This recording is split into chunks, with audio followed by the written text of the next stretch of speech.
Welcome to the Rise as One podcast. I am your host, Joe Sherman. We are here live from Nashville, Tennessee. Woohoo. Andrew Jackson's Hermitage, which is his home growing up back in the day. As you can see the sign behind us, there's Andrew Jackson, one of the most beloved presidents of our time.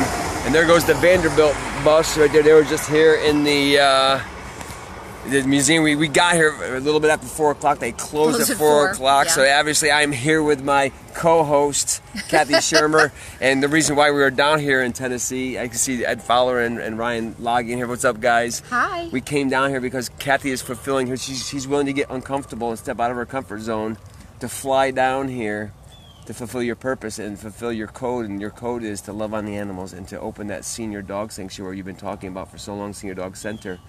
And here we are in Nashville, Tennessee. Just where we have to do is what we're willing to do. Yeah. And I know that for you to not take any medication to get on the airplane was one of the biggest breakthroughs I think I had. So share a little bit of what went on with that whole story. Yeah, so normally I'm not a good flyer, and I typically take anxiety medication before I travel. So I take medication the night before, and then the morning of, and then right before I get on the plane.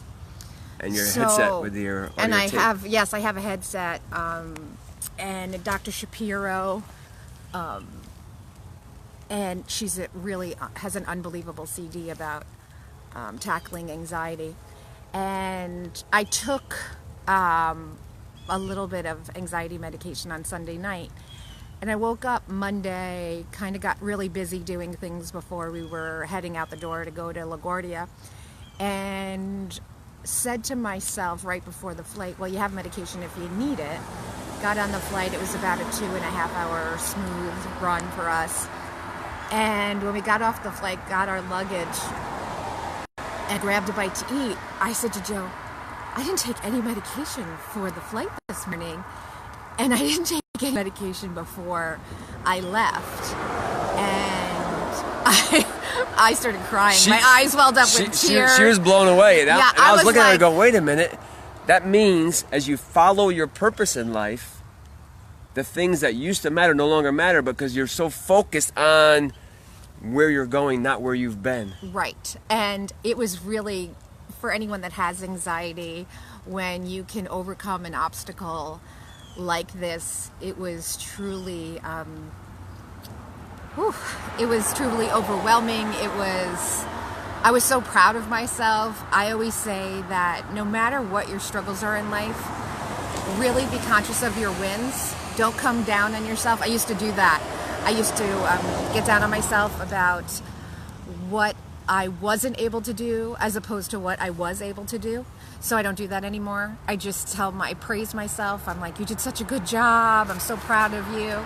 And not focus on any negatives, only positives. So that was a really big, it was a phenomenal experience. And gosh, it was a huge... I am so proud of you. I am beyond proud of you. It was huge for me, put it that way. Yeah, so you can see the smile on her face. There's been so much good stuff going on. We're going to share some more stuff with you. I see Scott checking in. Scott, what's up? We're going to miss you down here while we're in Nashville. We're coming in Friday. We're leaving Friday.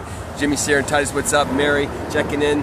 But I think the biggest thing was that what I found out was that last night we're out to dinner, and we said to the waitress, wow, it's awful busy here. We went to a restaurant that was packed on a She's Wednesday like, well, night. Elton John is in town. So those of you that don't know, they didn't come to our wedding song is Your Song by Elton John. And we were like, we have to go to that concert. We're pretty obsessed with Elton John. So we're like, we're in town. We have to go. So I said, get on your phone, pull up the venue.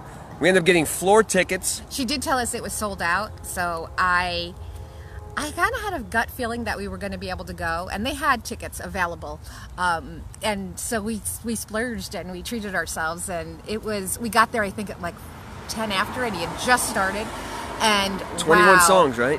25 I think it said. And it says farewell tour, the Yellow Brick Tour. This is the last time he's going to be doing any more touring. Exactly. He said and 50 years this guy's been doing music. It was very touching because he talked about how he wants to spend time with his husband and their kids, and that he has a lifetime of memories And it just the way he said it was like you felt like he was talking directly to you, like thank you for supporting me.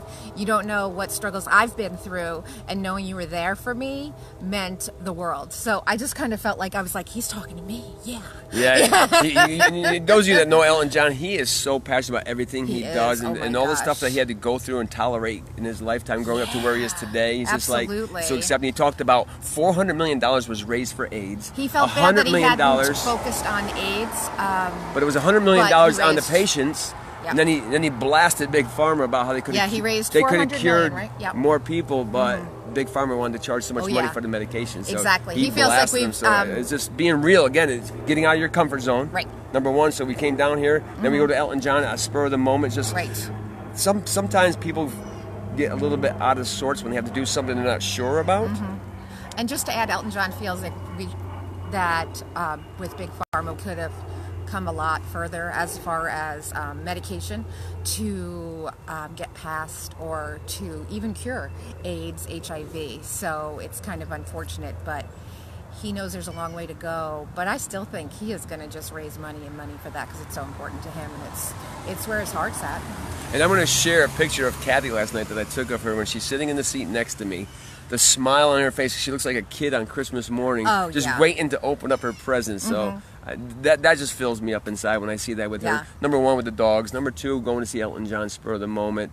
Spending this time with you, 3 quality days, and your quality time is your love language. We talked about that in one of the episodes back in Texas earlier this year. I think that I'm just so proud of you, where you were, where you are today, but more importantly, where you're going. Well, I appreciate that. And not to dwell on anxiety, but I will say that spur of the moment, for those of you that maybe suffer from anxiety, is not an easy thing. I like to have a plan. I want to know like when we're leaving. So for Joe, it's like so exciting. For me, it's like, oh, I'm not sure. Can I do this? Let me think. Okay, hold on. Let me process. And then it was just like, kind of go for it. So maybe not having an opportunity to give it much thought would is even a better way for me to go that I haven't done in the past, but I did it last night and we had a great time. And I've been setting that intention that Kathy's going to write a book that one day how she beat anxiety. So I think this is the first step as she steps into her purpose to open the senior center for the animals. I think that's going to be the first step where she's going to forget about everything from the past and the future and just live in the present moment. To live in the present moment is the key to compounding time we talk about in our brotherhood. Right. And that reason being is you're so laser focused on what your task is at hand in front of you. Right. You don't think about yesterday, you don't think about tomorrow, you're just thinking about right now. So what was your insights from the biggest takeaway from this 3-day seminar we spent down here about the Senior Dog Sanctuary? The Senior Dog Sanctuary was extremely informative. There was a part of me that said, run for the hills, this is way too much. But you know they had 100 dogs there. But That's they had a lot. 105 dogs there. They've gotten, I want to say, up to 130 in there. They think that's way too much. 105 is between 105 and 110 is where they're comfortable. And they have 100 in Forever Foster.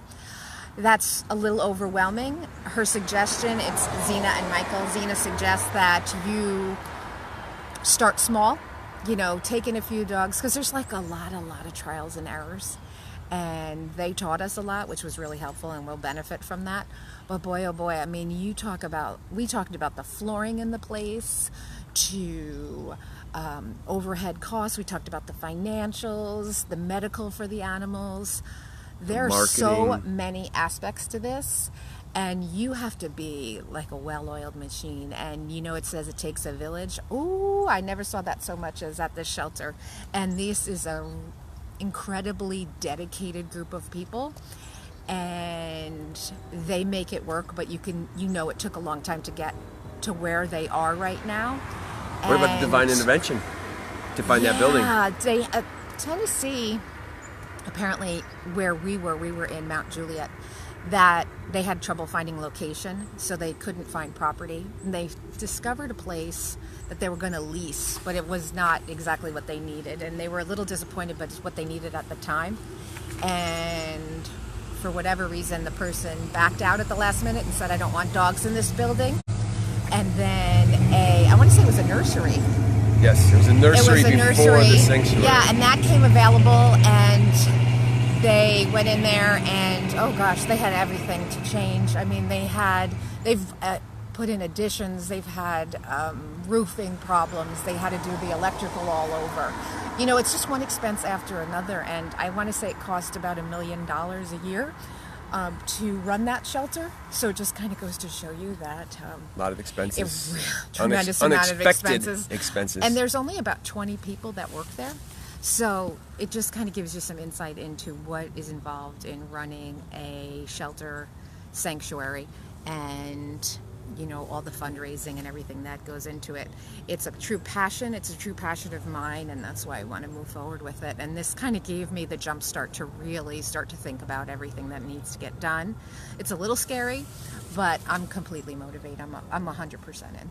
And I think a lot of what Kathy was going through with her antique shop was a lot of preparing her for this, because I think this is going to be a little bit more challenging than the antique shop. There's so many moving pieces between the employees and supplies and special care and emergency visits. And I guess the emergency crews were called one night, 911 was called one night. They all had to run down to the shelter. So all these things, almost like being a landlord, right? We're always on call, so you never know. When you step out of into this world of the unknown, you got to expect the unexpected. You never know what's going to happen in life, and there's always going to be something happening. But as we increase our awareness on what the overall systems that we have to put in place, there's always going to be something, but it'll be less stress on the owner as well as the dogs. And then they talked about the energy, people downloading energy from the dogs with them, different music. Yes. And all this. I mean, they've done studies on what kind of music the dogs like. Apparently reggae is really, it's really reggae. Bob Marley. They're a big fan of Bob Marley. But then again, they played the Beatles. They're not fans of the Beatles. So even though the staff is, Jimmy. They really do think about everything. I mean, when we talked about things, I never really thought about the music. I mean, we had music at the shelter that I volunteered at, but it was kind of, you know, just low-key, some jazz. But they were like, well, based on a study that was done, and I was like, gosh, we've had studies for everything. So it just goes to show you there are so many aspects to running a shelter. Even the people, right? The people that had bad energy, the dogs were barking.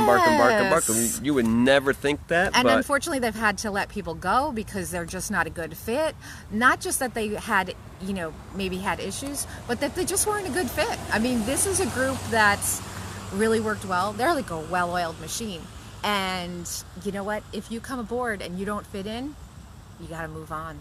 But you'll find, it doesn't mean they're bad people. It just means that particular organization isn't working for them, and they need to find a good fit for them.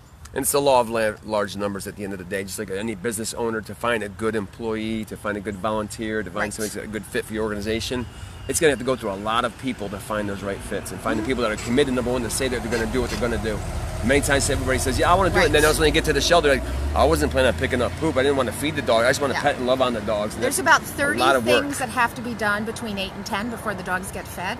30 things, 2 hours. The list was incredible. And that was for 100 dogs, mind you. And they said that, you know, if someone calls in sick, that other person has to do double the amount of work. And they are running around like chickens with their heads cut off.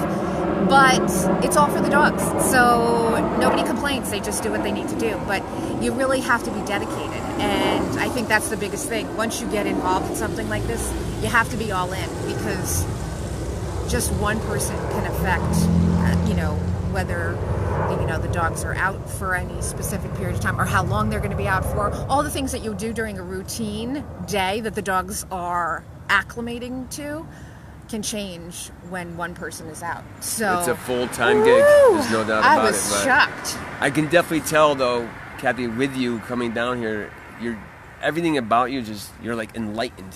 There's something about you're smiling more. You got this brightness about you. You're up earlier to get out there. Up earlier. She let me have it yesterday. I was out doing my meditation. I was a little bit late getting back, and my mind said, I know what time we got to be there and how long it's going to take to get there. When I came back, she had my stuff packed. She's like, you gotta get your ass over there to that freaking shelter, because this is about me, not about you. Yeah, she let me boom. This is my time. This is my thing. You know, and it's just we like, made it there, you know, so Joe, you know, when a place is a half hour away, Joe's like, well, we only need 20 minutes to get there, because he drives like the maniac.